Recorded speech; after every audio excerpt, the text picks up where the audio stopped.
किसी के हाथ जोड़ने से अच्छा है, किसी के पास जाकर बैठकर रोने से अच्छा है देवाधिदेव महादेव के मंदिर में एक लोटा जल धीरे धीरे एक बेलपत्री समर्पित कर बेलपत्री की जो डंडी है बस शिवलिंग पर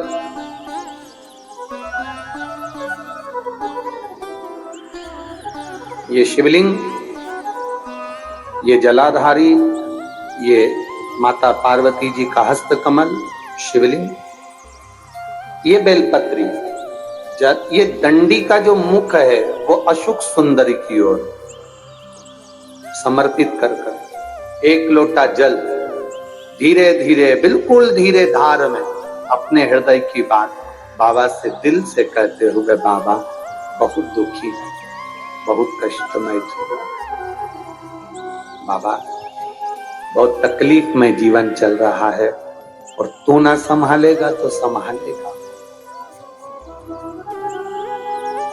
त्वमेव माता च पिता त्वमेव बंधु च सखा, सब कुछ तो तुमको मान लिया।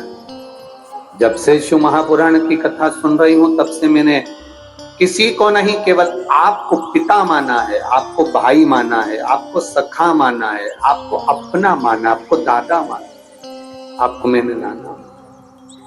आप ही तो हैं जो संभाल सकते हैं। शिव बाबा से एक लोटा जल अगर समर्पित कर रहे हैं धीरे धीरे, कभी तुम्हारे चित्त में ऐसा आए कि मुझे बहुत टेंशन चल रहा है और मेरा जीवन ठीक नहीं चल रहा, हम कहेंगे, आज के जमाने में लोग हताश हो जाते हैं तो सोचते हैं कि सुसाइड कर लूं, मर जाऊं।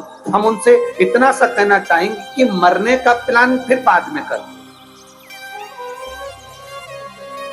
हम तुमको मना नहीं करेंगे कि तुम मरने का प्लान मत बनाओ, तुम्हारा मन हो तुम बाद में प्लान बनाना। एक बार विचार कर लेना कि अभी नहीं मरूंगा। अभी मैंने कथा सुनी है और सुना है एक लोटे जल का महत्व क्या है। कर्जा हो गया ना चुक जाए, दुख आ गया ना कट जाए।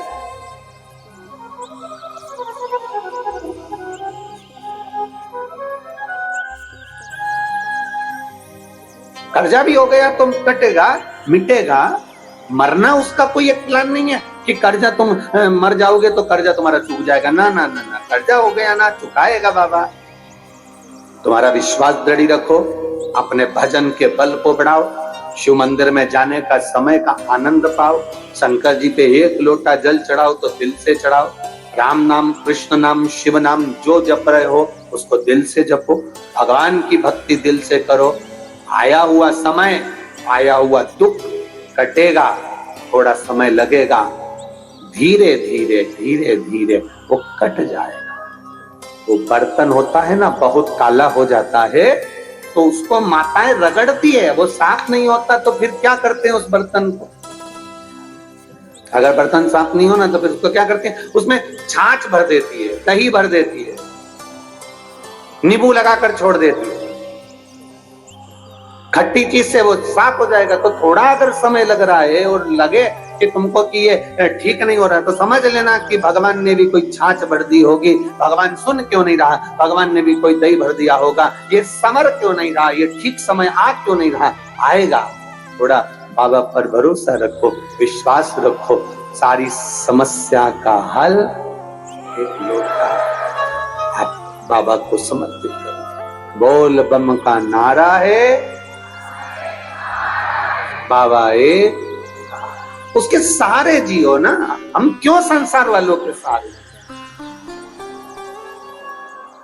एक तमिलनाडु में नंदनार नाम का एक मजदूर रहता था जिसको बधुआ मजदूर कहते हैं। बधुआ मजदूर मतलब किसी के यहाँ, किसी सेठ के यहाँ, किसी धनपति के यहाँ किसी को बेच दिया जाता, यहाँ से तुम्हारा नौकर है।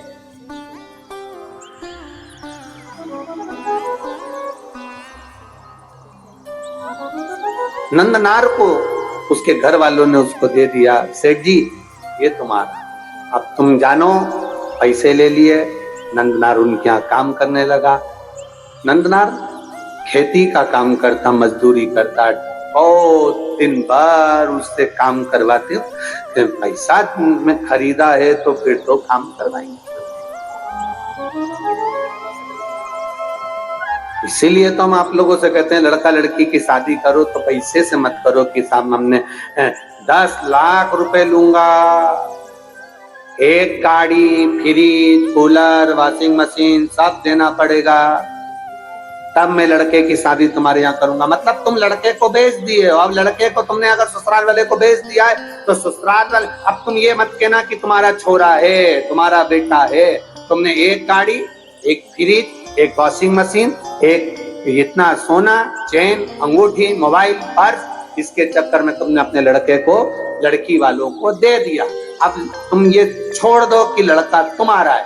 अब वो तुमको पापा जी भले कहले, पर तुम्हारा सम्मान नहीं करेगा, सम्मान वो अपने ससुर का करेगा। क्योंकि 10 लाख की गाड़ी, एक फ्रिज, एक वॉशिंग मशीन, एक 2 जोड़ कपड़े में तुमने बेच दिया। अब बेच दिया तो वो आदर उनका करेगा।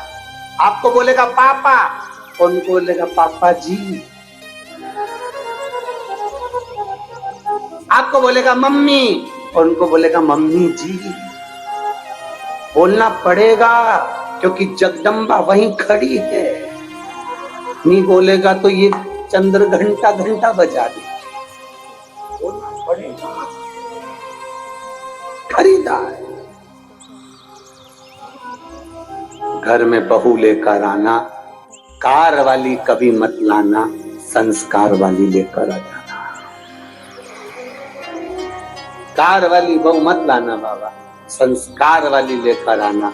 जब संस्कार वाली बहू हमारे घर में प्रवेश करती है तो वो हमारे जीवन को सार्थक करती है। विद्वत ब्राह्मण जन, भूदेवता, पृथ्वी के देव, ब्राह्मण जन जब किसी लड़का और लड़की की पत्रिका मिलाते हैं, गुण मिलाते हैं, तो वो यही देखते हैं कि संस्कारवान लड़की इनके घर में प्रवेश करे। भूदेव यही चाहते हैं।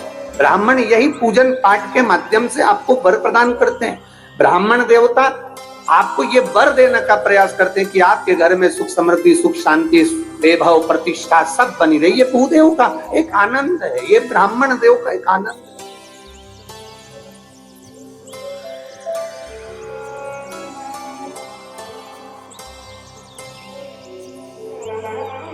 अब नंदनार काम कर रहे हैं, पर नंदनार के हृदय में एक बड़ा बड़ा भाव था। नंदनार जिस सेठ जी क्या काम करते थे उस गांव से 25 किलोमीटर दूर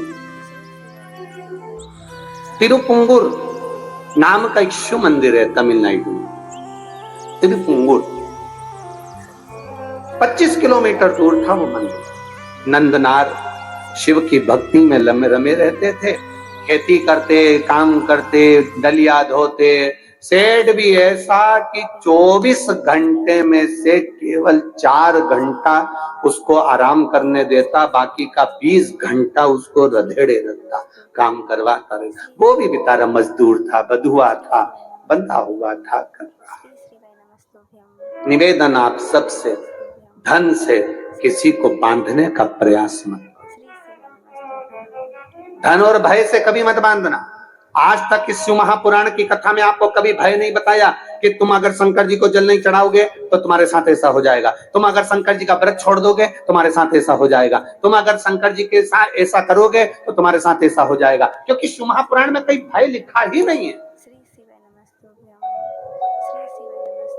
ये तो दुनिया के लोगों ने शंकर भगवान को भय बना दिया। शिव जी क्रोध के देवता हैं, रुद्र देवता हैं, गलत करोगे गुस्सा करेंगे, गलत करोगे ऐसा हो जाएगा।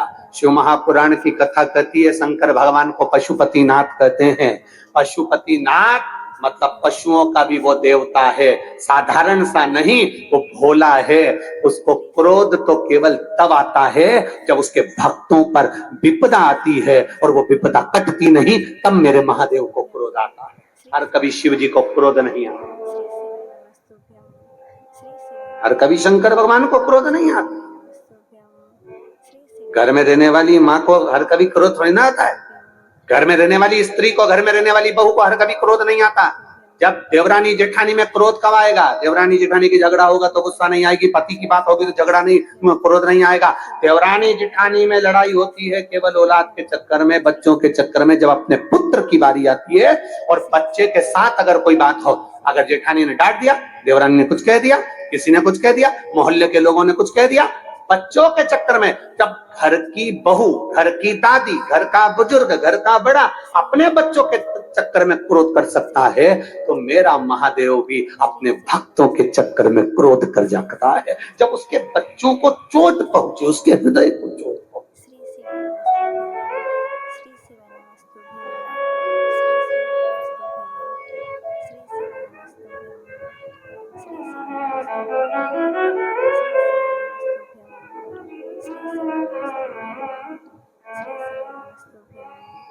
जब हृदय में यह विचार है। अब कई लोग कह देते हैं भगवान बड़े गुस्सेले हैं, शंकर भगवान का।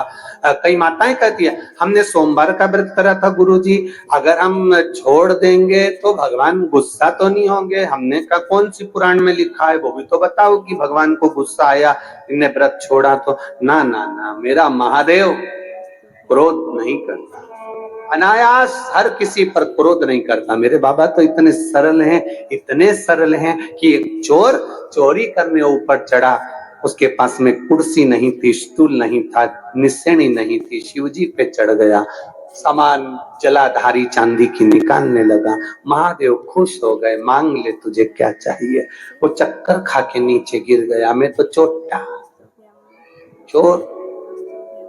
आज तक आप प्रसन्न नहीं हुए भोलेनाथ, और आज कैसे प्रसन्न हो गए? शिव जी कहते हैं लोग जल चढ़ाते, धतूरा चढ़ाते, बेलपत्री चढ़ाते, तो पूरा ही चढ़ गया, पूरा चढ़ गया। मैं प्रसन्न ना हूं तो क्या? कितनी कृपा है, उसकी दया, उसकी करुणा कितनी विचित्र हो जाता है। कभी कभी ऐसा भाव प्रकट हो जाता है, कभी कभी। वो करुणा ना करेगा तो कौन करेगा? वो करुणा ना करे, वो कृपा ना करे तो कौन कृपा?